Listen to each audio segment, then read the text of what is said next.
पार्वती पते हर हर महादेव सीताकांत स्मरण जय जय श्रीमद सद्गुरु पद्मनाभाचार्य स्वामी महाराज की गोपाल कृष्ण भगवान की जय।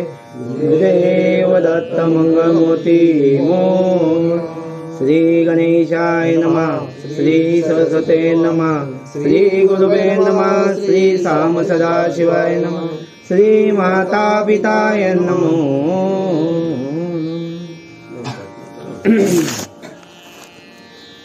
हे ऐकून या वचन देव केले कविंदान, सर्व म्हशींची मुखे तक्षण भूमीमध्ये रोविले।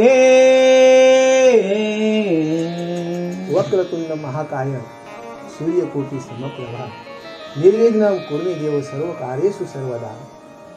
या गणरायाला वंदन करू की आज आपण इथे ग्रंथ प्रवेश करतोय। संत नामदेव महाराज लिखित स्वर्गारोहण पर्व, आणि हा ग्रंथ आपण वाचनाला कारण हवा आहे की आपल्यातून आई गेली, आपल्यातून माऊली निघून गेली। खरोखर नामातच नाम होता, नर्मदा ना नामूबाई म्हणजे नामातच। म्हणजे आपण जर त्या माऊलीचं जर आपण बघायला गेलो तर आपल्यातून निघून गेली आणि या संपूर्ण परिवारावर दुःखाचाच हावट पसरला। काय की आई गेल्यानंतर त्या परिवारावर काय दुःखाचं कोसळलं हे त्या परिवाराला माहिती आहे। प्रत्येकाची आई गेल्यानंतर प्रत्येक लेकराला काय वाटतं, आणि खरोखर पाठीमागे 4 मुलं आणि 4 मुली असा एक मोठा परिवार, सुना बघितली, नातवंड पाहिली। खरोखर त्या माऊलीने एक काल असा असेल की शेतामध्ये कावाड कष्ट करून या लहान लेकरांच्या चोचीमध्ये तिने दाणा आणून घातला असेल। कष्टाचे दिवस तेही जगले असतील, आणि त्याच्यानंतर त्या मुलाने सुद्धा त्या माऊलीला भरभरून प्रेम दिला, भरभरून सेवा केली। आणि त्या माऊलीला माझा नमस्कार करून इथे जमलेले श्रोतेजन हो, तुम्हाला सुद्धा माझा नमस्कार आणि माय पित्याच्या चरणावर वंदन करून श्री गुरुवर्य लक्ष्मणदास बाबा बोरवे यांच्या चरणावर वंदन करून आपण ग्रंथप्रवेश करत आहोत। की येथे पांडव तीर्थाचा प्रवास करत असताना भगवंतानी कोणतं रूप दिलंय? काशी भगवंतानी शंकराने म्हैशीचं रूप दिलंय, आणि म्हैशीचं रूप दिल्यानंतर तो त्या कल्पामध्ये, म्हशीच्या कल्पामध्ये भगवंत लपलाय। आणि भगवंत लपल्यानंतर कशा स्थितीमध्ये भगवंत लपलाय की तोंड जे आहे ते मातीमध्ये घातलंय। आता कसं काय भगवंताला ओळखायचा? तर भगवंताला ओळखायची एकच खूण आहे की नरदेही प्राण्याकरी तुझा उद्धार। की आपल्याला या पृथ्वी तलावर जन्म कशाला दिलाय भगवंताने?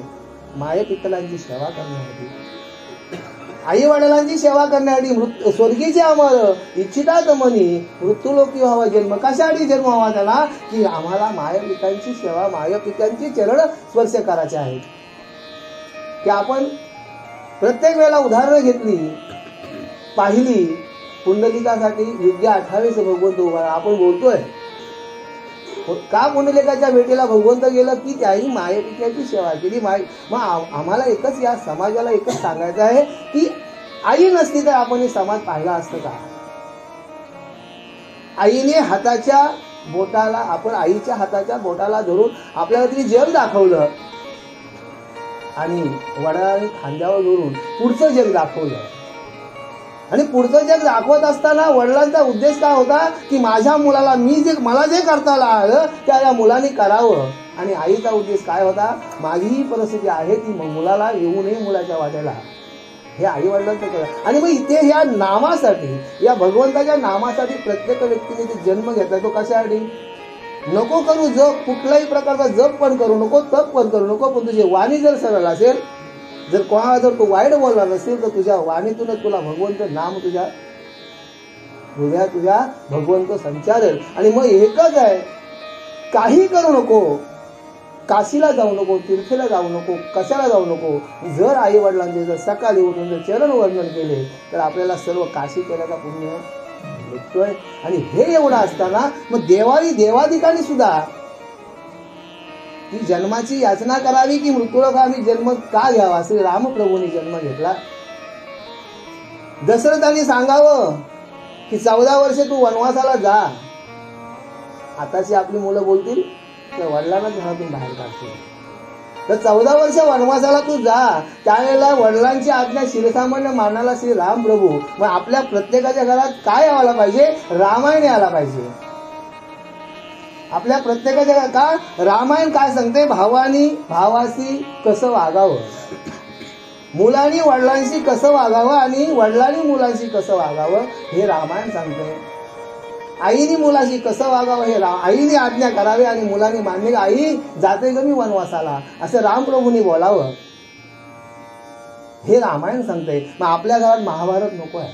का महाभारत नको आहे? की महाभारताचा एक पान आपण वाचताना जर गेलो तर रक्तरंजित क्रांती आपल्याला दिसली. प्रत्येक थेंब रक्ताचा पडलाय, प्रत्येक कारणाला रक्तरंजित क्रांती. आणि त्यावेळेला मग आपल्या घरात महाभारत हवाय का रामायण हवं हे कोणी प्रत्येक श्रोत्यांनी शून्य भावनेने ओळखायला पाहिजे की आपल्या घरात रामायण व्हायला पाहिजे. आणि तेव्हा हे की केलेल्या पापाचं परिमार्जन करण्यासाठी आज तीर्थयात्रेचा प्रवास पांडव करतात. आणि पांडव करत असताना त्या भगवंताने घेतलेलं एक म्हैशीचं रूप ते तयाचे पाहुणे चरित मग काय कधी वायू कुमर पुशी धरून या सत्वर बलात्कारे ओढून या. भगवंताने म्हशीचं रूप दिलंय. पण आता भगवंता रूप दिलंय त्या म्हशीच्या कल्पामध्ये गेलाय पण ओळखावं कसं? मग त्यावेळेला सहदेवाने सांगावं की धर्माने विचारावं की सहदेवा कुठल्या परिस्थितीत आता आपण देवाला ओळखावं? त्यावेळेला ज्याच्या कपालावर 3 नयन आहेत तो कोण? भोला. मग ज्या म्हशीच्या कपालावर 3 डोळे आहेत तो कोण आहे? भोला शंकर आहे. अशी खून दिल्यानंतर मग माझा अफाट ताकदीचा भीमसेनाने काय केलंय? एक म्हशीला शेपटीला धरतोय आणि ओढून काढतोय. पातळीकर पुन्हा ताकदीने तिला फिरकावून देतोय. असं करता करता एक म्हैस हा भीमसेन काय करतोय? त्या जमिनीत ते जे मुख खोवलं होतं ते काढून पाहतोय की हा भगवंत श्री शंकर आहे का? साम सदाशिव आहे का? मग तयांच्या मस्तकावरी तृतीय नेत्रात विलोकन करी तव त्या मस्त समस्त 2 नेत्री आयुष्यात ये देखिल्या.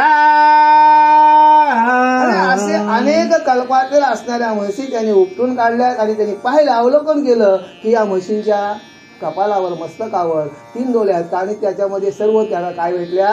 2 डोळ्यांच्या म्हशी भेटल्या. आणि मग पुढे शेवटी एक राहिली महिषी तोच होता देव काशी वाशी भीमे धजिता पुशी तयाशी स्वमानशी विचारितसे. असा हा अफाट ताकदीचा भीमसेन. आणि मग त्यावेळेला हा भीमसेन काय करतो? एक म्हैस मातीतून काढतोय आणि मग शेपटीला धरून खेचतोय. आणि मग त्यावेळेला सर्व म्हशी झाल्या. पाहिल्या तर सर्व म्हशींच्या कपालावर 2 डोळे होते. आणि मग आता भगवंताची आता राहिली एकच म्हैस. मग भगवंताची पाली राहिली. आता भगवंत मनातून विचार करतोय अरे बाबा हा आता अफाट ताकदीचा हा माझी दशा काय करील?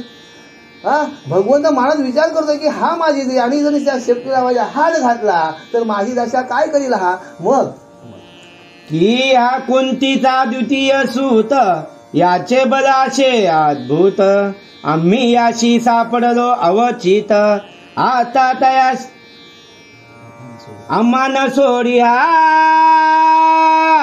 भगवंत मनात विचार करतात की हा कुंतीचा सूत आहे जो मुलगा आहे हा कसा आहे? अफाट ताकदीचा आहे. आणि याच्या जर मी हातात सापडलो तर हा मला सोडणार आहे का? नाही, मला तो खेचूनच ओढणार आहे. आणि मग माझी दशा काय? भगवंत सुद्धा म्हणजे बघा ज्याने नितांत आईवर प्रेम केलं हे भीमाने हे पांडवाने आईने सांगावं तसं वागावं अशा पद्धतीने नितांत प्रेम केलं. कुंती मातेला दिलेला भगवंताने वचन की तुझ्या मुलांचं मी रक्षण करीन. द्रौपदीला दिलेला वचन तुझा मी सांभाळ करीन. असा तो भगवंत परमात्मा गोपाल कृष्ण. आणि मग आता इथे भगवंत शंकर सामसदाशिव विचार करतात की याने जर माझी शेपटीला हात घातला तर माझी अवस्था काय होईल? असा मनामध्ये भगवंत शंकर विचार करत असताना आईशे चिंतुनी काय केले पूर्वरूप शंकरे धरिले मग अनुक्रमे तयाची पाऊले साई जणी वंदे रे. भगवंतांना ज्ञात झालं की आता भीमसेन मला सोडणार नाही, आणि मग भगवंताने काय केलंय, आपलं स्वरूप प्रकट केलं. आणि स्वरूप प्रकट केल्यानंतर हा साव सदाशिवाचं समोर पाहिल्यानंतर त्या साई जणांनी काय केलंय, पांडव आणि द्रौपदी मातेने काय केलंय, या भगवंताच्या चरणावर काय केलंय, लोटांगण घातलंय आणि या भगवंताला वंदन केलेलं आहे. मग सांगती की स्ववृत्तांत आम्हाशी पापे झाली बहुत, म्हणून आम्ही तिथा प्रत साई जणे चालिलो. आणि मग इथे भगवंताला सांगतात, हे भगवंता, हे साम सदाशिवा, आमच्या हातून असे अनेक घोर पाप झाली, अत्यंत आमच्यातून हत्या झाल्यात. आणि मग त्या पापाच्या शारणार्थ, त्या पापाच्या मार्जनार्थ आम्ही कुठे चाललोय, या तीर्थयात्रा चाललोय. की येणे करून उठून या प्रातःकाली वदनी वदा चंद्रमौली. बघा, आपण जर सकाळी जर उठलो त्या भगवंत सूर्यनारायणाला आपण एक जर नमस्कार केला ना, तर आपली दिवसभराची सगळी कामं होतात. आणि त्या सकाळी जर आपण गंगेचं स्नान जर केलं तर आपला देह कसा होतोय, पवित्र होतोय. बघा, करुणाला काशी स्नान केले भागीरथीशी, गृही येऊन अश्विन मासी करी शक्ती पूजा. गीतेमध्ये काय सांगितलंय की काशीला गेलाय, करुणा काशीला गेलाय, आणि येऊन कुठल्या अश्विन महिन्यामध्ये देव आमचे बसलेले असतात ना, मग त्यावेळेला पूजा चालत नाही. पण त्या अश्विन महिन्यामध्ये त्यांनी काय केले, शक्तीची पूजा घातली. ती पूजा चालेल का, बरोबर नाही चालणार. मग इथे काय पाहिजे की त्याला नियम आहेत, पूजेला सुद्धा, त्या भगवंताच्या पूजेला सुद्धा नियम आहेत. आणि मग इथे पांडव सुद्धा सांगतात की देवा, हे महेश्वरा, की आमच्या हातून काय झालं, अत्यंत पाप झाला, आमच्यातून हत्या झाल्या. कोणाच्या हत्या झाल्या, की आमच्याच भावबंधाच्या हत्या झाल्या. बघा, ज्या वेळेला अर्जुनाला निशायोग प्राप्त झाला त्यावेळेला भगवंताने सांगावं. बघा काय अर्जुनाचा, म्हणजे अर्जुनावर प्रेम किती भगवंताचा होता. अर्जुनाला सांगा, अर्जुना, हा दुर्योधन तुम्हाला सुईच्या आग्रावर बसलेल्यावर सुद्धा जमीन जागा देत नाही. मग जमीन जागा देत नाही आणि मग सुईच्या आग्रावर बसलेल्यावर जमीन, त्यावेळेला आता युद्ध आटल आहे. अर्जुनाला सांगावं, अर्जुनाला युद्ध आटल आहे. अरे देवा, काय सांगतोस तू, कोणाशी युद्ध करायला सांगतोस. मामे मेमने गुरु बंधू कर्णू द्रोणू, हे सगळं काय आमचं मामा आहे, मेवना आहे, हे कर्ण माझा भाऊ आहे, हे गुरु आहे, हे सगळ्यांना मारून तुझ्या प्रसादे काय होऊ नये. भगवंता, तू काय आम्हाला ही हत्या करायचं, तुझ्या प्रसादे काय होऊ नये, आत्ताची घेऊ अनेक राज्य देवा. आणि मग त्यावेळेला भगवंत पुढे जाऊन बोलतात, अरे तारिता आणि मारिता मज वाचून कोण उद्धरिता. अरे काय तू असा नकुशधारा काय विचार काय करतोस. बघा, गीतेमध्ये सांगितलं भगवंतानी अर्जुनाला, तू काय असा विचार करतोस, हे नकुशकाचं लक्षण आहे. तारिता आणि मारिता मज वाचून कोण उद्धरिता. आणि त्यावेळेला अरे तारणारा पण मीच आहे, आणि मारणारा पण मीच आहे, आणि जन्माला घालणारा पण मीच आहे. बघा, 9 मास असता आईच्या उदरी, 9 महिने 9 दिवस जे आईच्या पोटामध्ये मुलाला वाढवते ना, त्यावेळेला त्याला श्वास कोण पुरवतो, त्याला अन्न कोण पुरवतोय, बरोबर की नाही, त्याला अन्न कोण पुरवतोय, मग मीच त्याला पिटवतोय. आणि त्यावेळेला त्या पोटात, आईच्या पोटात असताना तो मूल काय बोलतोय, खाली नरककुंड आहेत, मूत्रपिंड आहेत, आणि दुर्गंधी अशी घाण आहे, विष्ठा आहे, आणि त्याच्या खाली हा हात जोडून उभा आहे आणि देवाला बोलतो, देवा मला या नरक यातून सोडव. आणि मग त्यावेळेला देव सांगतोय, तुला मी यातून सोडवीन, पण तू माझं नाम घेशील ना. हो देवा, काय पण तुम्ही बोला, काही बोला, मी तुझा नाम स्मरण करीन देवा. आणि त्यावेळेला मग मला तू ग्वाही दे. हो देवा, मी मला फक्त या नरक यातून मला बाहेर काढेल. त्यावेळेला 9 दिवस झाल्यानंतर याला उदरातून बाहेर काढला, आणि तो जसा जमिनीवर पडला त्यावेळेला अंगी लागदा वायू धरती, वायू लागला, धरती लागली. त्यावेळेला हा काय होतोय, या भगवंताने सोहम मंत्र दिला होता, तो सोहम शब्द विकासला विसरला, आणि कोहम शब्द प्रकाशला. येणे भरला मायेने 40 जन्म. बघा, आईच्या मातेच्या पोटामध्ये असताना तो त्या 3-4 जन्म त्याला आठवण होतं, मी मागच्या जन्मात काय होतं, मी काय केला होता, किती कोणची कांडी पडली होती, लक्षात आला तुमच्या.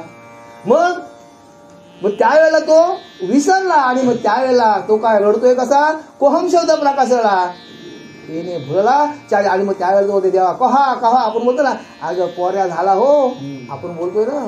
आणि तो मुलगा काय होतो देवाला सांगतोय कधी मला मंत्र दिलास.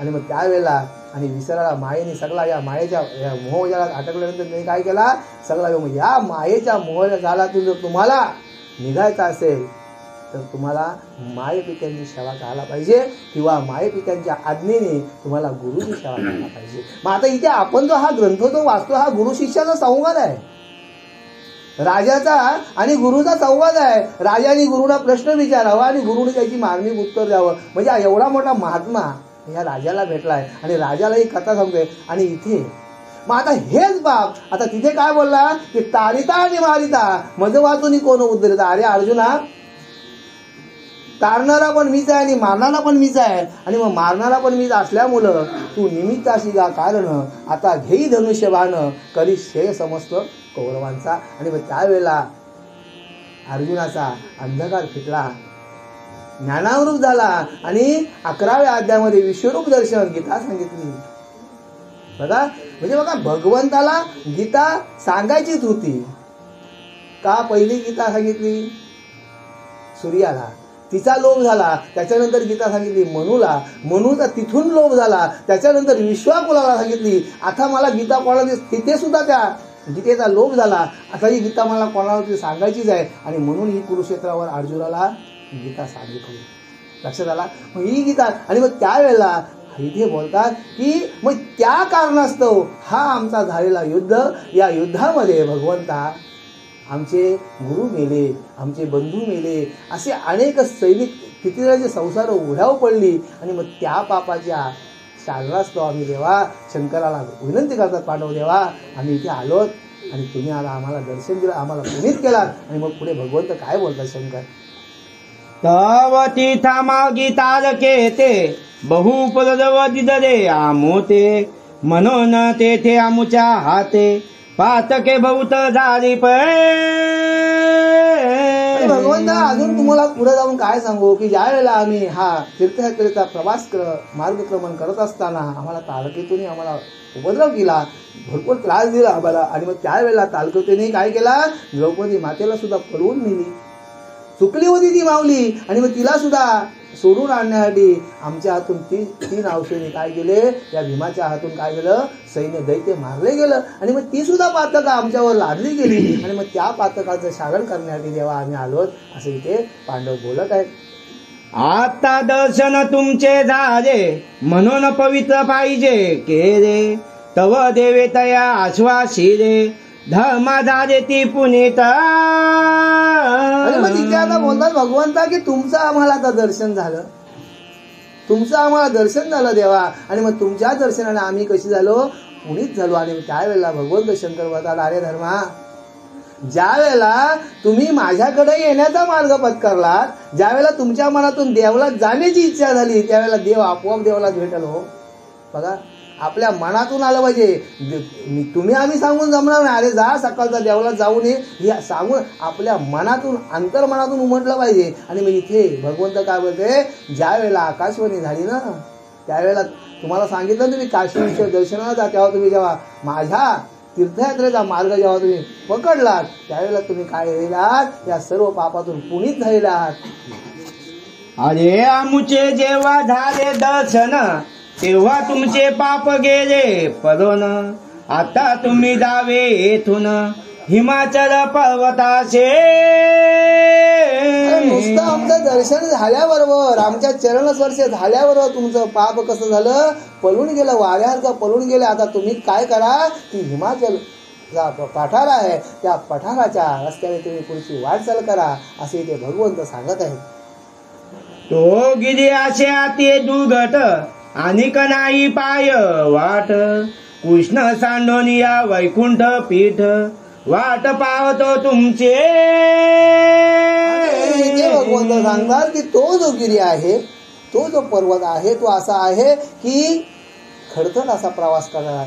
मी त्या प्रवासामध्ये काय बर्फाचे दिला आहे, असा धारदार असा शस्त्र, त्या बर्फाला आकार आलाय शस्त्राचा. आणि त्या अशा धारदार रस्त्यातून तुम्ही चालत असताना तुम्हाला त्रास होईल, पण हा भगवंत परमात्मा तुमची गिरीपाठावर उभा राहून तुमची वाट पाहतोय, असं इथे भगवंत शंकर बोलत आहेत.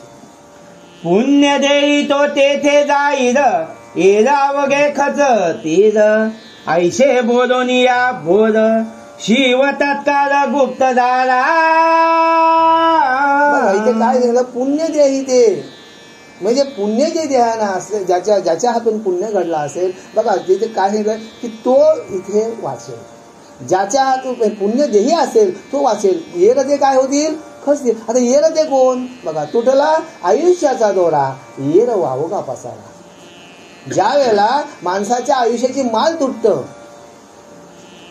त्यावेळेला काही शिल्लक राहत नाही. तुटला आयुष्याचा दोरा, येर वाहुगा पसारा, टाकून जाते रांडापोळे. बघा, ज्या वेळेला आपले आई रांडापोळे मुलं बालं सुद्धा ज्या वेळेला आपल्या आयुष्याची माल तुटतं त्यावेळेला आपल्या संगात कोणी येतं का, कोणी येत नाही.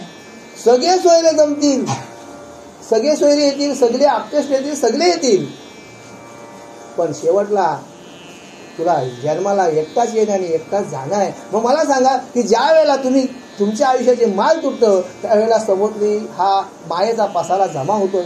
मग मायेचा पसारा होतोय, जिनी तुमच्याबरोबर 7 फेरं घेतलं, सप्तपदी जिने केली, ती सुद्धा तुमच्या उंबरठ्याच्या पाठीबरोबर येते. उंबरठ्याच्या पुढे ती येत नाही.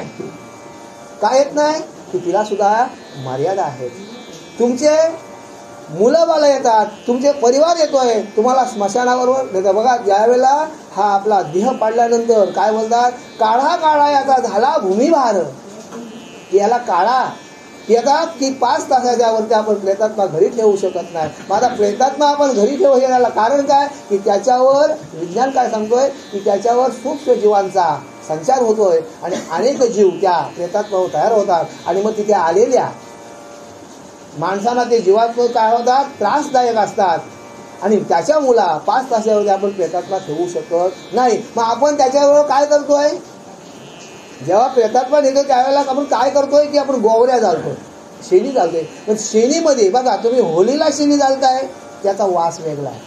बघा, तुम्ही कधी निरीक्षण जर केलात तर होलीला जेव्हा आपण होताशेणी पौर्णिमेला जेव्हा शेणी जाळतो तिचा वास वेगळा आहे, पण या कार्याला जेव्हा अंतयात्रा जेव्हा शेणी जातो त्याचा वास वेगळा असतो की नाही. मग ती काय करते, तेवढ्या आलेल्या समाजामध्ये जो धूर जेव्हा पसरला जातो तेव्हा ते हवेमध्ये फिरणारे जे जीवजंतू असतात त्यांचा सुद्धा ती काय करते, शेणीच्या गौऱ्यानी त्या धुराने काय होतं, नाश केला जातं. मग काढा काढा याचा झाला भूमिभार.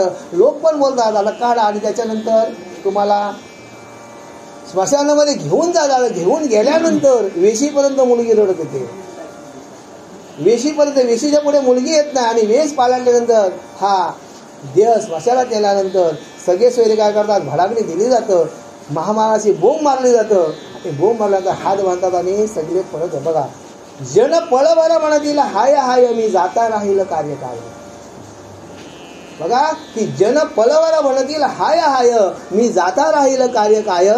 असेच वारे, बघा असे वारे वाहतील, पाणी पडेल, नद्या वाहतील, पण तुमची जर कर्म जर चांगली असतील तर तुम्हाला काय बोलतील, आणि बाबा रे तो बरा चांगला माणूस होता म्हणून. पण तुमची जर कर्म जर चांगले नसेल, तुम्ही जर देवभक्तीमध्ये नसाल तर तुम्हाला बरा झाला गेला. तर म्हणजे जन पल बरं म्हणतील हाय हाय, मी जाता राहायचं. तुझं काय राहिलं पाहिजे आपलं की मरावे परी कीर्तिरूपी राहावे. आणि मग इथे भगवंताने सांगावं की तुम्ही जा, तिथे तुमचा ऋषिकेशी भगवंत तुमचा काय करतोय, वाट पाहतोय.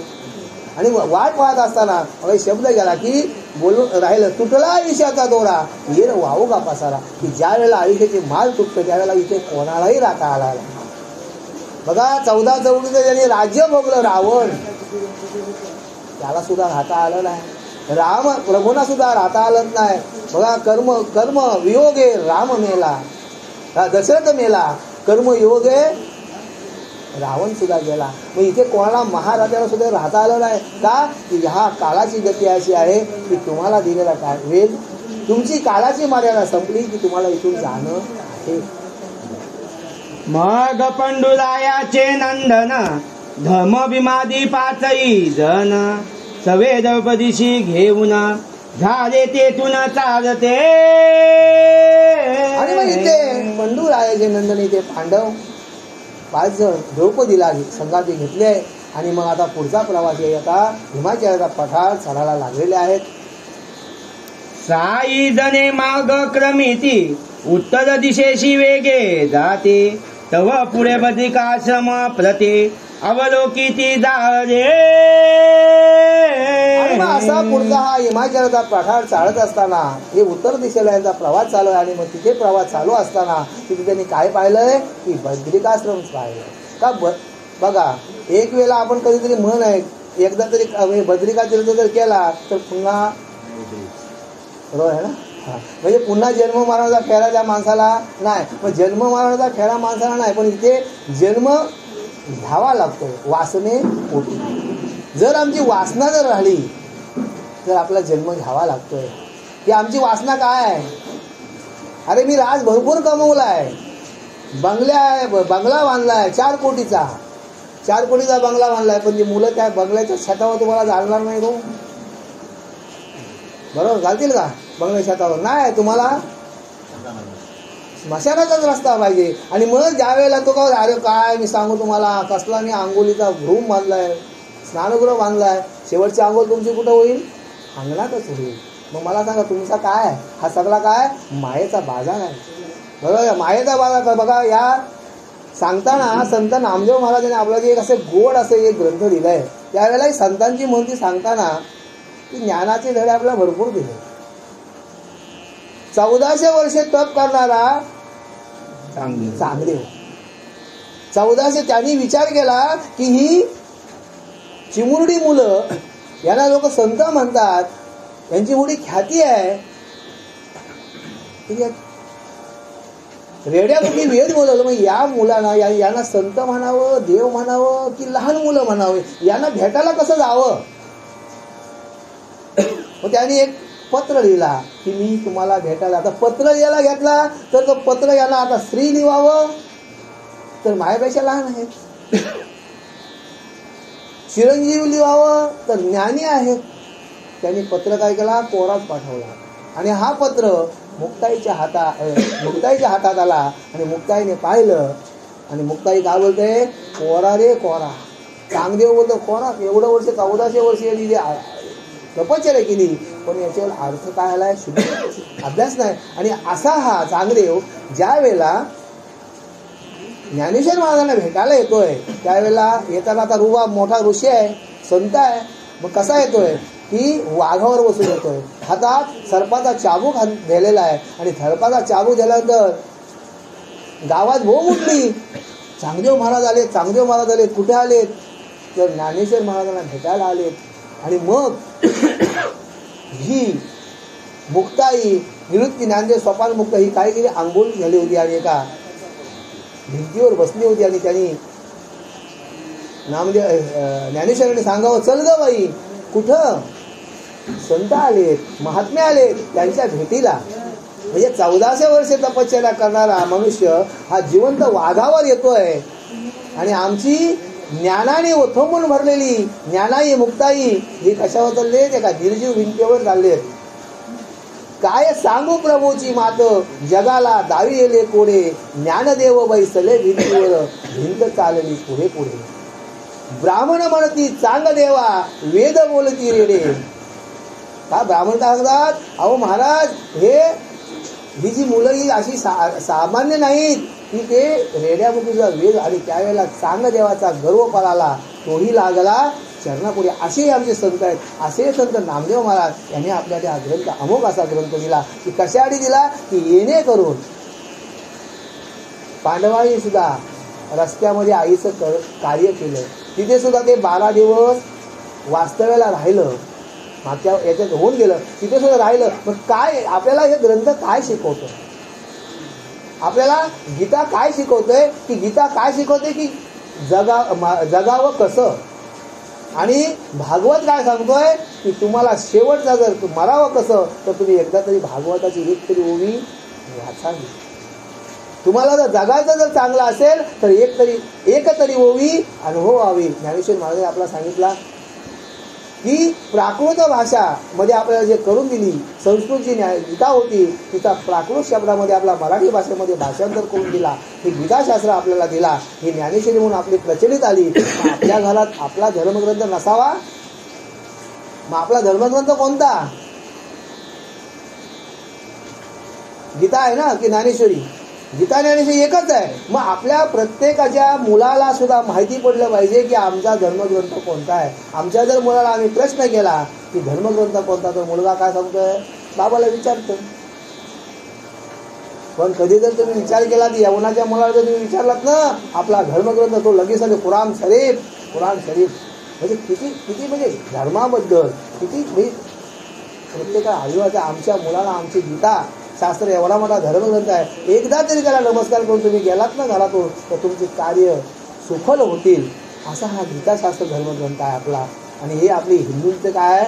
परंपरा आहे. आणि तोच ग्रंथ या भगवंतानी कोणाला सांगितला? अर्जुनाला. आणि अर्जुनाला सांगितला. आणि ज्ञानेश्वर महाराजांनी काय केलंय? आपल्या ज्ञानेश्वरी रूपाने आपल्या लोकांना दिलाय. म्हणून ओम नमोजी आद्या वेद प्रतिपाद्या जय जय सो वेदा आत्मरूता पहिली जर ओवी आपण घेतली तर त्यांनी गणेशालाच वंदन केलं आहे. आणि आता सुद्धा आपल्या घरघरात गणेशाचंच आगमन आहे.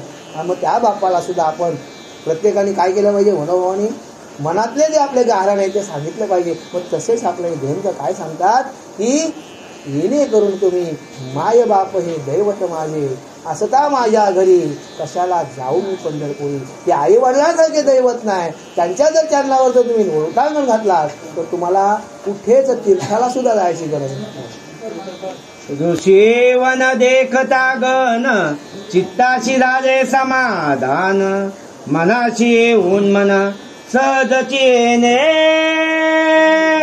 आणि मग ते पुढे जात असताना पुढे ते पाहिलं, ऋषीवन पाहिलं. आणि ते ऋषीवन असं होतं की खरोखर चित्ताला मनाला उल्हास वाटेल की असं ते शोभिवंत असं आणि असं ते झाडाझुडपाने भरलेलं असं घनदाट असं ते वन. आणि पाहिल्यानंतर खरोखर मनामध्ये उल्हास येतो की इथं काहीतरी थोडा काळ आपण विश्रांती करावी. अशा मनामध्ये काय आपल्या नक्कीच येऊन जाईल असे इथे ग्रंथकर्ता सांगतोय. तया उत्तम ऋषीवनी महावृक्षांची असे दाटणी आम्र फणस किंजनी राय केली नाना पदे. आणि मग इथे ग्रंथकर्ता या वनाचा वर्णन करत असताना सांगतोय की त्या वनामध्ये कोणती आंब्याची झाडं आहेत, फणसाची आहेत, किंजनीची झाडं आहेत. अशी अनेक प्रकारे जी जीवनामध्ये ज्या झाडापासून आपल्याला फळं भेटतात अशी ती फळयुक्त अशी झाडं तिथे त्या ऋषीवनामध्ये आहेत. आणि अशा त्या वनामधून आता इथे पांडव चाललेले आहेत.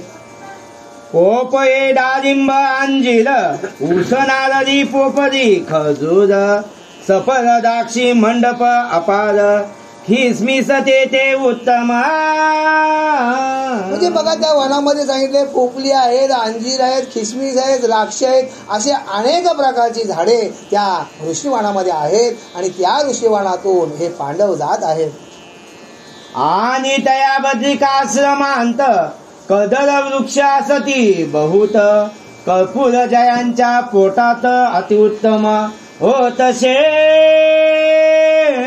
आणि अशा प्रकारे की त्या बद्रिकाश्रमाच्या रस्त्या म्हणजे वनात जर पाहिलं तर तिथं कर्दलीची वृक्ष असे आहेत की त्यांच्या त्या वृक्षाच्या पोटामध्ये त्या वृक्षापासून काय असा उत्तम असा आपल्याला काय कापूर भेटेल. आणि बघा की म्हणजे एवढी इथे ग्रंथकर्त्याने एक झाडाचा वर्णन केलाय की खरोखर इथे ती वन तयार केलाय की आपल्या श्रोत्यांना सुद्धा वाटलं पाहिजे की खरोखर पांडव त्या वनातून चालेल. एवढं ग्रंथकर्त्याने लक्ष देऊन सांगितलंय की अशा त्या घनदाट अशा अरण्यातून पांडव पुढे जात असताना ते मैरागिरी चंदन कुंकुम केशराचे उटन नाग चाप्यांचे उत्तम वन दाटले असे विशाल.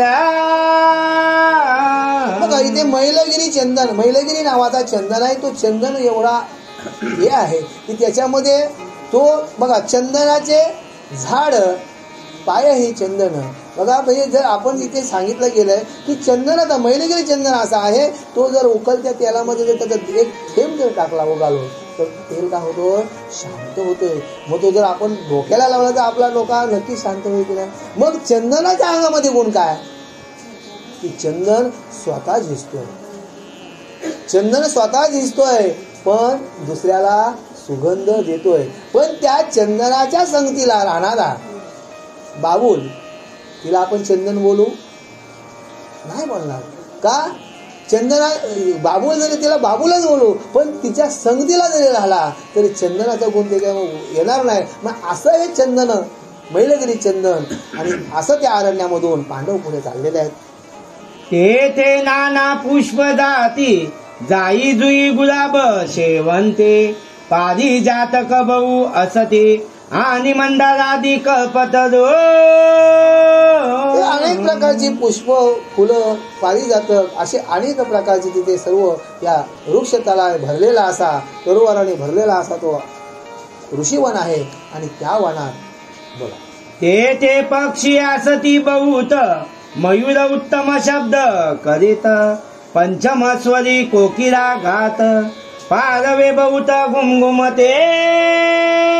आणि मग अशा या घरडाळ अरण्यातून जात असताना त्या वनामध्ये कोण आहे? पशु पक्षी आहेत. मोर मुक्तपणे तिथे विहार करत आहेत. आणि पारवे म्हणजे आपण कबूतर बोलतोय. आणि अनेक प्रकारचे घुमघुम, त्यांचा आवाज त्या जंगलामध्ये कसा घुमघुमतोय. आणि अशा या अरण्यातून पांडव जात असताना आणि चातक राजहंस चक्रवाक सारखे बहुवस अनेक जातींच्या पक्षास वस्ती ते सर्वदा. चातक पक्षी एक अशी जात आहे की त्याला भूमीचे उदक त्याला घेतच नाही. तो आकाशाकडे तोंड करून असतो की ज्या वेळेला आकाशातून जेव्हा पाऊस पडतोय आभाळातून त्याच पाण्यावर तो जगत असतं. मग असा पक्षी सुद्धा त्या अरण्यामध्ये आहे की त्याला भूमीवरचं पडलेलं तो पाणी घेत नाही. आणि अशा अनेक प्रकारची ते पक्ष्यांचं, झाडांचं, फुलांचं या ओव्यामध्ये वर्णन आलेलं आहे. राया तेथील नवल परियेशी वैद भावनाई कवनाशी महाप्रीती एकमेकांशी नाना किळा करीती पै. बघा इथे पशु पक्ष्यांचं वर्णन करताना इथे ग्रंथकर्त्याने नमूद केलंय की कोणाच्या मनामध्ये वैर भावना आहे. तू मोठा की मी लहान, तो बारीक तो गरीब, असा त्यांच्याकडे वैरभाव नव्हता. की कसे ती गुन्हा गोविंदाने पशु पक्षी असून सुद्धा त्या अरण्यामध्ये कसे गुन्हा गोविंदांचे नांदत होते.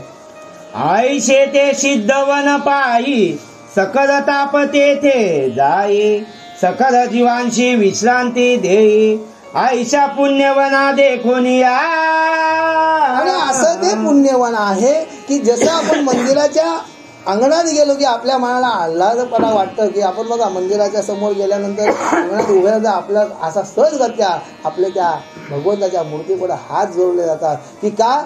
मग असं हे आनंदवन की आपल्या जर मनातलं जर काय किलबिश असेल, मनातलं जर काय मन जर चलबिचल असेल तर त्या वनात गेल्यानंतर माणसाचा काय होतोय की बघा सहजगत्या जर लक्ष दिलं तर बाजूला पारिजात दिसतोय, बाजूला चंदनाचा झाड दिसतोय, पुढे पारवे घुमघुमताना दिसतात, पुढे मोर नाचताना दिसतोय. आता यशाच्या वनात गेल्यानंतर माणसाला प्रत्येकाला आनंद वाटेल की नाही? मग असाही जे आल्हादायक वन आहे. आणि त्या वनातून प्रवास करता असताना त्यांच्या मनाला सुद्धा एक आश्चर्याचा धक्का बसतो की आपण या सुंदर वनातून आपण चाललोय. आणि या अशा सुंदर वनातून पांडव पुढे प्रवास करत असताना मग साई जणे तेथे येती तव वेद घोष ऐकू येते मग पाहून या ऋषीवृंदा प्रती प्रेमे गालिती लोटांगणे.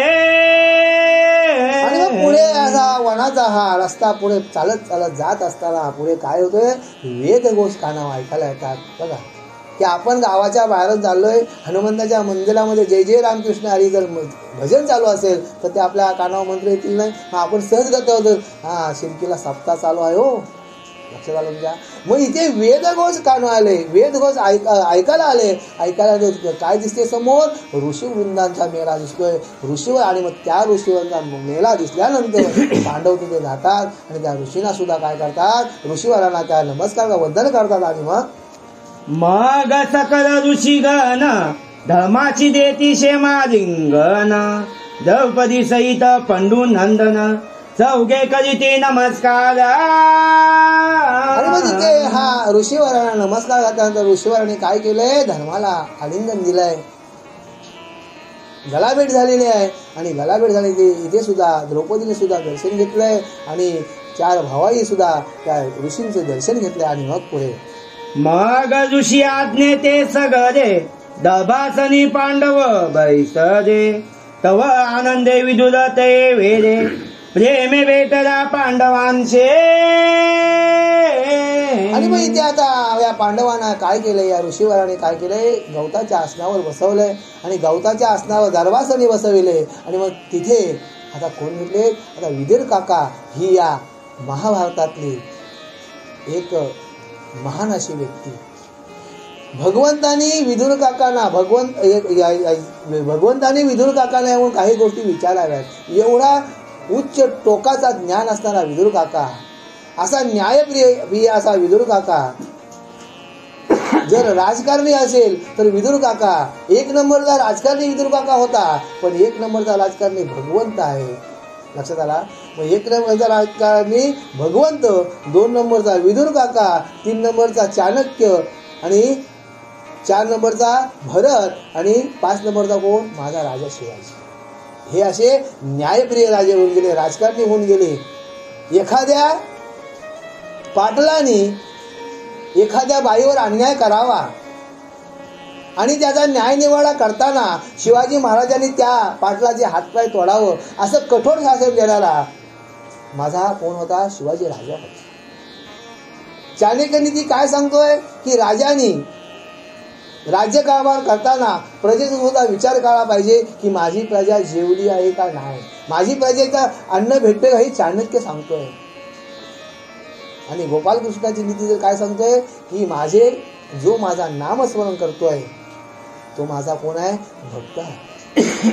आणि भरताची चाणक्य नीती काय सांगतोय की अख्खा भारत देश माझा राज्य आहे आणि भारत देशाची सीमा माझी एकत्र आलं पाहिजे. तिचा मी काय केले, माझा भारत राज्य, भारत देश माझा बनलं पाहिजे. हे भारताची राजनीती आहे. हे प्रत्येकाने राजनीती जर आपण ओळखायला गेलो तर माझ्या शिवछत्रपतीचीच राजनीती श्रेष्ठ आहे आणि आतापर्यंत आपण ती चालवतो. आणि मग हा विदुर एवढा न्यायप्रिय होता की त्यांनी भगवंताला काही युद्धाचे धडे, ज्या वेळेला हा युद्ध चालू होता त्यावेळेला सुद्धा भगवंताने विदुर काकांना विचार, काका उद्या युद्धनीती कशी असेल. काय एकदा सूर्यास्त झाला की युद्ध बंद होत होता आणि सर्व माणसं खेळीमेळी राहत होते. सूर्य उगवल्यानंतर युद्ध चालू होत होता.